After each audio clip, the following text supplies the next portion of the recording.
So again, it's about education and exposure. You know, I worked with Senator Rodriguez, who was a county attorney for Alicia Chacon for 17 years. He grew up as a farm worker, working in the fields to help his family.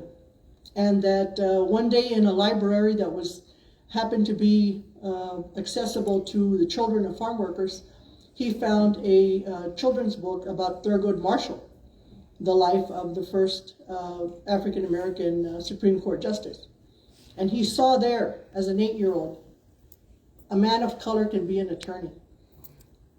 A man of color can be on the Supreme Court in this country, because we're unique in that.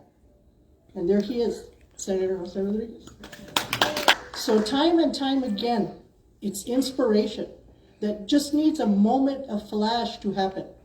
And it's so important now that that happens, because we are all shifting as a society out of horrific violence that continues to plague us, but also the pandemic.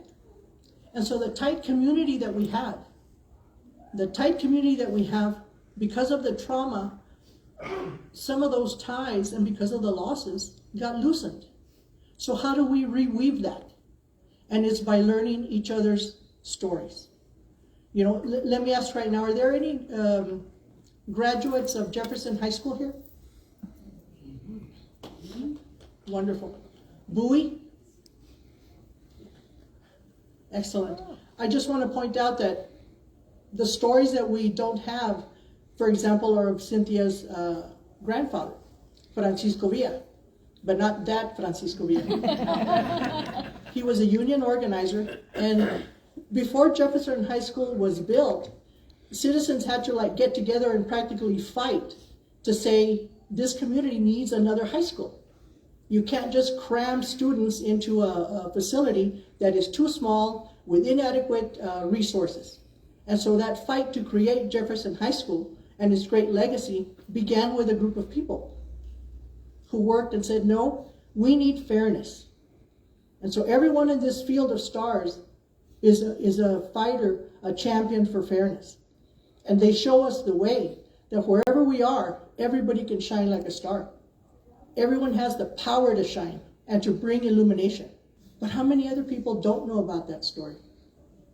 And so it's to those people that we want to just keep expanding the field of stars. You know, the likelihood that we'll be in Socorro ISD, in Isleta ISD, and other schools next year is very high, because people are hungry for this resource. They know how important it is that we connect to people who look like us, that the models of leadership are varied. They're as varied as the people in this room. And that's how it all has to be, because we have to be a cohesive community, built on love, built on the values of fairness, of equity, and of caring for each other. The simple act of caring for each other that binds us and weaves us.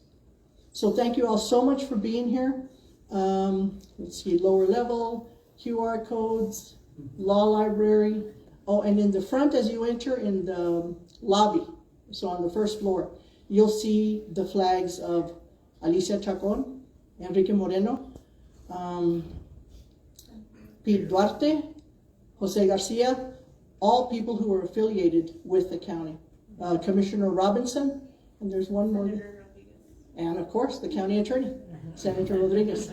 So feel free to enjoy yourselves, scan so that I can brag tomorrow. People were scanning the flags, and now they know how to do the scans.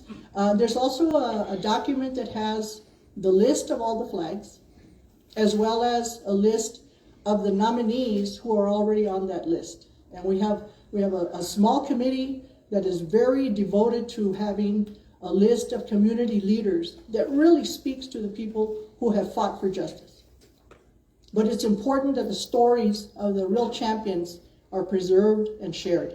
And so if you want to help sponsor a flag, you can get together as a group, as a family, you can be a business or an organization. And if you want to nominate someone who's not on there, please do so, because we know the list is not complete. The stories have not been told for 500 years. You know, the city has gone through tremendous turmoil, the county as well. And that's just the fact of life. you know. So these are stories that need to be told. We want to be uncovering all the connections that we have among us.